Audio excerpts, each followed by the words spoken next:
नमस्कार सर, मेरा नाम राजू है। आज मैं आपको अपना लाइव पोर्टफोलियो के बारे में बताऊंगा कि मैंने जो ये जर्नी शुरू किया था 2007 में, लगभग 3000 का एसआईपी शुरू किया था और आज 1,17,00,000 रुपया है 2022 में। इस तरह का उतार चढ़ाव इस ड्यूरेशन में मैंने देखा और गिरावट में कभी भी घबराया नहीं घबराया। इसलिए नहीं घबराया कि पीछे ट्रैक रिकॉर्ड देखा कि इस तरह का गिरावट इतिहास में होता आया है। यहाँ पे देखते हैं, सबसे पहला फंड है एक्सिस लॉन्ग टर्म इक्विटी। यहाँ पे देखेंगे मार्च फाइनेंशियल ईयर के पहले 1 अप्रैल के पहले 18 मार्च 2021 में 1.5 लाख रुपये ये दूसरे स्कीम से स्विच हुआ है। मतलब हम टैक्स बचाने के लिए टैक्स वाले एटीसी में पैसा डाल नहीं रहे हैं, फ्रेश पैसा नहीं डाल रहे हैं। जो पैसा पहले से इन्वेस्टेड है उसी को स्विच किया है। फिर अगले साल भी 2022 में इस फाइनेंशियल ईयर में स्विच करके यहाँ इन्वेस्ट कर दिया। इसका रिटर्न देखेंगे बहुत कम दिख रहा है, 2.65% का रिटर्न, लेकिन इसी में मैं आपको 15% का भी रिटर्न दिखाऊंगा। होता यह है 1 साल 2 साल इन्वेस्ट करने के बाद 1% 2% या माइनस में रिटर्न दिखता है तो लोग पैसा निकाल के चले जाते हैं। अगला फंड का बात करते हैं, एक्सिस स्मॉल कैप। यहाँ पे हमने 2020 से स्मॉल कैप में लगाया पैसा, कभी 40,000 कभी 2,76,000 जो देख रहे हैं वो स्विच हुआ है 10,000 रुपया करके। सब मिला के इस फंड में 11,29,000 रुपया जमा है और वैल्यू है 15,21,000। परसेंटेज रिटर्न अगर यहाँ पे देखते हैं 20% का रिटर्न यहाँ पे दिख रहा है। इसी तरह से डीएसपी मिड कैप देखेंगे तो यहाँ पे हमने पैसा 2 लाख रुपया जमा किया है और इसका वैल्यू कम है, माइनस में रिटर्न है। अगर तो माइनस में जैसे ही हुआ और 1 साल अगर इंतजार किया फिर तो गया, कोई टिकने वाला है नहीं। लेकिन यहाँ पे रिमेन इन्वेस्टेड हूँ, कभी दिखाऊंगा, ये भी आपको 15-16% रिटर्न दिखाएगा। फिर आगे देखते हैं डीएसपी स्मॉल कैप। यहाँ पे जमा किया कितना, इस तरह से करके सारा पैसा जमा किया 6 लाख रुपया और वैल्यू कितना है 6,55,000। रिसेंटली जमा किया है तो ज़्यादा वैल्यू इंक्रीज नहीं हुआ है। जो पुराना पैसा देखेंगे HDFC फ्लेक्सी कैप, पुराना पैसा है, कब लगाया था 2013 में शुरू किया था। 25,000 24,000 50,000 जैसे जैसे पैसा आता जाता है, लोगों के पास पैसा आता है, क्या करता है बाउंड्री करा देता हूँ, ऊपर छत डाल देता हूँ, भाड़े पे चढ़ा देता हूँ, ऐसे तरह करते रहते हैं। घर तो है ही, कहीं और दूर दराज में ये प्लॉट खरीद लिया, वो बाउंड्री कर दिया, ये सब करते रहते हैं। हमने ऐसा कुछ नहीं किया, जमा करता गया 1,03,000 टोटल जमा किया और आज वैल्यू है 3,78,000 रुपया। आज चाहूँ तो रिडीम करूंगा 4 दिन के अंदर 3,78,000 अकाउंट में आ जाएगा। 15.54% का रिटर्न यहाँ पे इस फंड ने दिया है। HDFC मिड कैप अपॉर्चुनिटी, ये भी बहुत पुराना फंड है, 2014 से चल रहा है। 1,61,000 3200 रुपये अकाउंट में था, उतना ही जमा कर दिया। कभी 46,000 आया वो जमा कर दिया। टोटल 5,44,000 जमा हुआ है और वैल्यू कितना है 14,75,000। इसको बोलेंगे छप्पड़ फाड़ के रिटर्न, इस तरह से मिला है। लेकिन परसेंटेज में देखेंगे 16.32% का ही रिटर्न दिया है। HDFC स्मॉल कैप, इसमें रिसेंटली जमा किया है। टोटल कितना जमा हुआ है 3,96,000, वैल्यू ज़्यादा नहीं होगा 4,38,000। इसी तरह से आगे ये पुराना फंड है मेरा ICC potential multi asset fund. इस फंड में पैसा जो मैंने लगाया था टोटल 1,22,000। शुरुआत कब से किया था 2013 से। इस 1,22,000 का वैल्यू जो आज है 4,81,000 रुपया है। आगे देखते हैं ICC पोटेंशियल स्मॉल कैप, ये रिसेंटली पैसा लगाया है, इसको छोड़ देते हैं। ICC वैल्यू डिस्कवरी, बहुत पुराना फंड, 2014 से लेके 8 साल बीत गया। 3,03,000 जमा हुआ है और मात्र 14.9% के रेट से ये बढ़ के पैसा हो गया है 9,75,000। जमा कितना किया था 3,03,000। निपॉन ग्रोथ फंड, सबसे पहला फंड जो मैंने 3,000 का शुरुआत किया था। ये शुरुआत किया था मैंने 11 मई 2010 में, जब हमारे बच्चे का जन्म हुआ था। 3,000 का SIP चला रहा हूँ, चलता गया चलता रहा है, आज भी चल रहा है। अकाउंट से कट जाता है, हर 28 तारीख को ICICI बैंक से हमारा पैसा ये कट जाता है। कितना जमा किया हूँ टोटल देखते हैं, 2010 से लेके 2022 तक 12 साल बीत गया। टोटल मैंने जमा किया है यहाँ पे 7,96,000 रुपया और वैल्यू है 24,44,000 रुपया। कितना परसेंटेज का रिटर्न मिल रहा है यहाँ पे 17.35 और 24,44,000 है। ये 24,44,000 क्या होगा आज से 7 साल के बाद बच्चे के शादी का जब टाइम आएगा और कितना पैसा मिलेगा, यही 17% अगर मिले तो 73,35,000 रुपये बनता है। अगर 17 ना मिले तो शादी तो 7 साल के बाद होना है, वो टाइम तो फिक्स है, उतना में होगा। अगर ये 14% का रिटर्न दिखा दे तो 61 लाख रुपया बनता है। आप कहेंगे कि इतना भी नहीं देगा, तो 12 मिलेगा, 12 के रेट से 54 लाख रुपये बनता है। वही 3-3 हज़ार रुपये पर मंथ 12 साल जमा किया, बीच बीच में थोड़ा थोड़ा टॉपअप भी किया, कहीं से 25,000 आ गया, 50,000 आ गया, डाल दिया।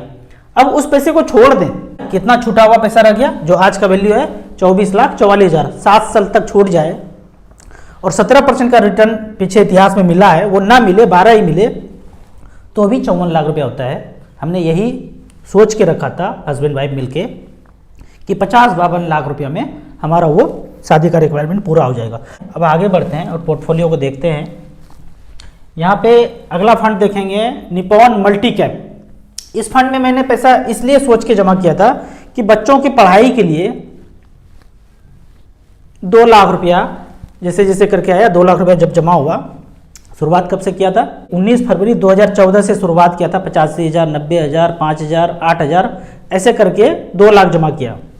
उस 2 लाख का वैल्यू आज दिखा रहा है 7,14,000 रुपया। पढ़ाई के दृष्टिकोण से 2-3 साल के बाद पढ़ाई के लिए पैसे की जरूरत पड़ेगा तो यहाँ से लमसम निकाल करके एक बार दे देंगे, रिडीम करेंगे, 4 दिन में अकाउंट में आ जाएगा। कोई ज़्यादा टैक्स लायबिलिटीज नहीं है, जितना पैसा हुआ। अब इस पैसे से अगर पढ़ाई करते हैं तो कोई भी कर्ज लेने का जरूरत नहीं है हमको। मैं देखता हूँ समाज में कि बच्चों के पढ़ाई के लिए ये कहते हैं कि प्रोविडेंट फंड पूरा खाली कर दिया। क्यों खाली हो गया पता है? क्योंकि आपका पैसा 7-8% के रेट से ग्रो हो रहा था कि आपने 20 साल 15 साल पैसा जमा किया, वो एक बार में खाली हो गया। मेरा पैसा 15-16% के रेट से ग्रो हो रहा है, थोड़े से पैसे से ही वो इतना ग्रो हो गया कि एजुकेशन का रिक्वायरमेंट वहाँ पे पूरा हो रहा है। इस तरह से मैं इन्वेस्ट पैसा करता गया। जो भी ज़िंदगी में पैसा आया खर्च करने के बाद मैं यहाँ पे इन्वेस्ट करता गया। न सोना, न एफडी, न प्लॉट, न फ्लैट, कुछ भी नहीं खरीदा, यहाँ पे इन्वेस्ट करता गया। टोटल पैसा यहाँ पे देखते हैं तो टोटल हमारा इन्वेस्टमेंट अमाउंट यहाँ पे दिखाएगा आपको 66,22,000, जबकि एक्चुअल में देखा जाए 45 से 50 लाख रुपये इन्वेस्टेड है। क्यों? क्योंकि स्विच किया हूँ बीच बीच में, तो ये पैसा यहाँ पे दिख रहा है। जब स्विच करते हैं तो बाद वाला पैसा ही मूलधन बन जाता है। तो 66 लाख का वैल्यू यहाँ पे कितना दिखा रहा है? अभी ये पैसा दिखा रहा है 1,17,49,000 रुपया। परसेंटेज रिटर्न कितना है? 16% के रेट से। तो 1,17,00,000 मानता हूँ। इस 1,17,00,000 को मैं 1,15,00,000 ही मानता हूँ। 1,15,00,000 को 5 साल के बाद देखेंगे 16% के रेट से 2,41,00,000 रुपया होता है। मैं अगर 10% भी रिटर्न मानूँ ना तो पैसा 1,45,00,000 हो जाता है 5 साल के बाद। यहाँ पे एक चीज़ और बताना चाहूँगा कि 1 साल के बाद देखते हैं ब्याज कितना होता है 10% के रेट से। 1,15,000 है, 2,26,000 हो गया है, यानी कि 11 लाख रुपया बढ़ गया है। तो आप बताइए साल का 11 लाख रुपया अगर ब्याज आया तो सैलरी पैकेज लोगों का कितना होता है? एक साल में सैलरी पैकेज कितना होता है? 10 से 11 लाख, 12 लाख इतना ही होता है। यानी कि मैं बैठा हुआ हूँ और सैलरी पैकेज में आ रहा है। आप कहेंगे बैठे बैठे इस तरह से खाना गलत बात नहीं है, मेहनत करके खाना चाहिए, ऐसे का नहीं खाना चाहिए। तो एक बात बताइए, घोड़ा को कितना दिन काम करना चाहिए और गधा को कितना दिन काम करना चाहिए? तो मैं वो घोड़ा हूँ जो कम काम करके आउटपुट ले लेता हूँ, गधा को ज़्यादा काम करना पड़ता है। तो कौन कौन गधा है और कौन कौन कितना दिन काम कर सकते हैं? 50 साल, 60 साल, 70 साल, 80 साल वो गधा करता है। हम घोड़ा हैं तो 40-45 में हम रिटायरमेंट ले लिए। अभी तक का तो ये मेरा कहानी चल रहा था। अब मैं बात करता हूँ लोगों के लिए कि 25 से 35 साल के एज के जो बच्चे हैं ना, जिनका शादी करने का टाइम है, ये जो पैसा आपने देख लिया ना 1,17,00,000, हलवा नहीं था। बहुत बेइज्जती सहा हूँ, बहुत कष्ट को इन्वेस्ट किया हूँ तो जाके ये पैसा बना है। मैं एक कष्ट के बारे में बताता हूँ, एक बेइज्जती के बारे में बताता हूँ। आजकल जो शादी करते हैं ना बच्चे, बैंड बाजा बारात घोड़ी सब कुछ लाएंगे, और यकीन मानिए जिनके पास पैसा नहीं है और शादी में अगर घोड़ी ला दिए ना तो उनका आगे का ज़िंदगी गधा वाला कटने वाला है। पैसा नहीं है और ये सब ताम झाम कर दिया तो गधा वाला ज़िंदगी कटता ही कटता है। कैसे कटता है? यहाँ पे देखिए कि पैसा नहीं है और शादी का टाइम आ गया है, 5 लाख रुपया कर्ज लिया 3% के मंथली ब्याज पे।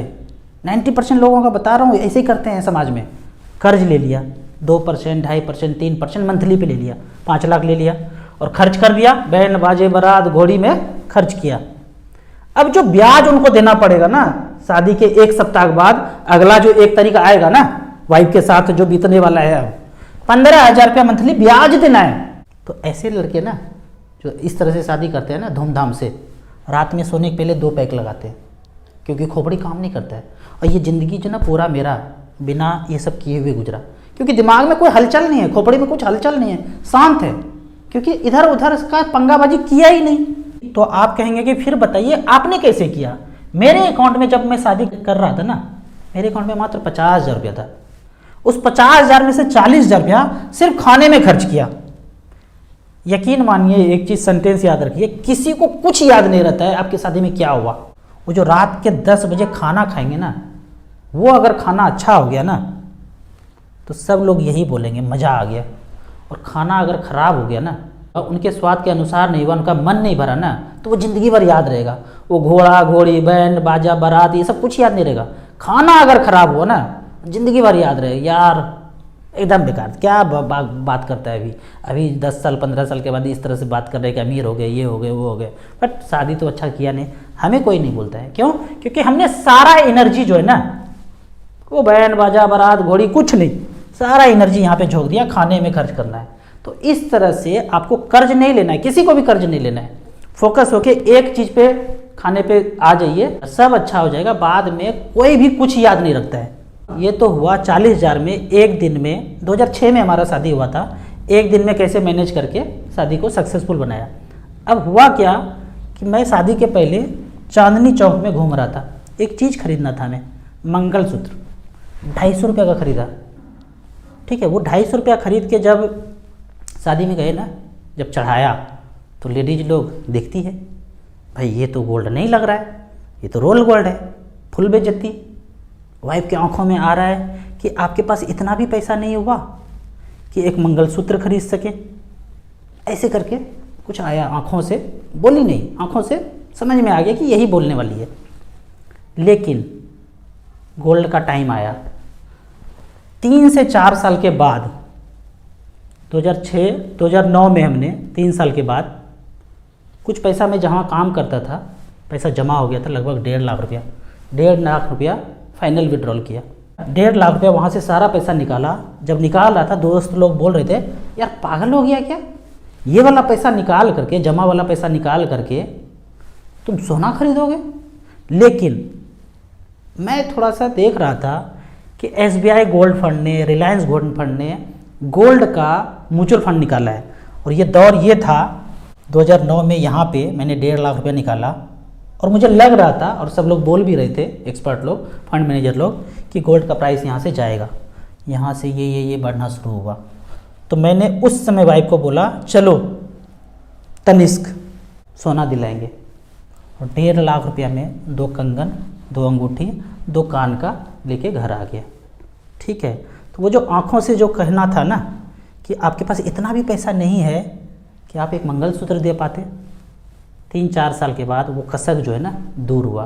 तो ये कष्ट करके पैसा इन्वेस्ट किए तो वो पोर्टफोलियो आपको आज दिख रहा है कि आज कुछ भी खरीदते हैं तो फ़र्क नहीं पड़ता है। ठीक इसी समय में जब 1.5 लाख का गहना दिला रहा था तो 1 लाख रुपया म्यूचुअल फंड में भी इन्वेस्ट कर दिया, गोल्ड फंड में, रिलायंस ग्रोथ फंड में। 12 महीने के बाद 1,29,000 रुपया हम रिडीम कर लिए, क्योंकि सोना में मैं ज़्यादातर इन्वेस्टेड रहना नहीं चाहता था। तो 1,29,000 रिडीम करके फिर से म्यूचुअल फंड में लगा दिया। तो आपका एक क्वेश्चन होगा, भैया हम तो एक साधारण लोग हैं, हम कैसे ये सब जो है ताम झाम में, आपको तो पता है, हम कैसे कर पाएंगे ये सब।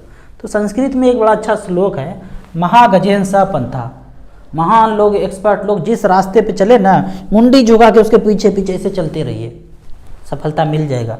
आदरणीय राकेश झुनझुनवाला को आज से 14-15 साल पहले सुना था, एक गोल्डन सेंटेंस उनके मुख से निकला था कि इसमें कोई बुराई नहीं है कि 20 से 25 साल रेंट पे रहिए और अपने बचे हुए पैसे को इक्विटी असाइनमेंट में इन्वेस्ट करते रहिए।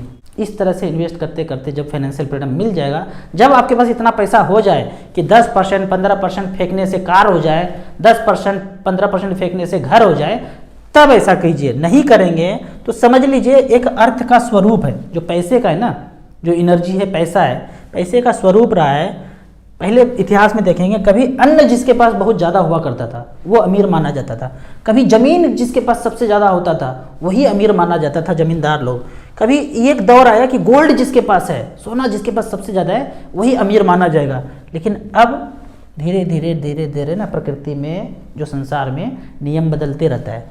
जिसके पास इक्विटी मार्केट का होल्डिंग जिसके पास है ना, कंपनियों में हिस्सेदारी ज़्यादा है, वही व्यक्ति अमीर कहलाता है। कैसे?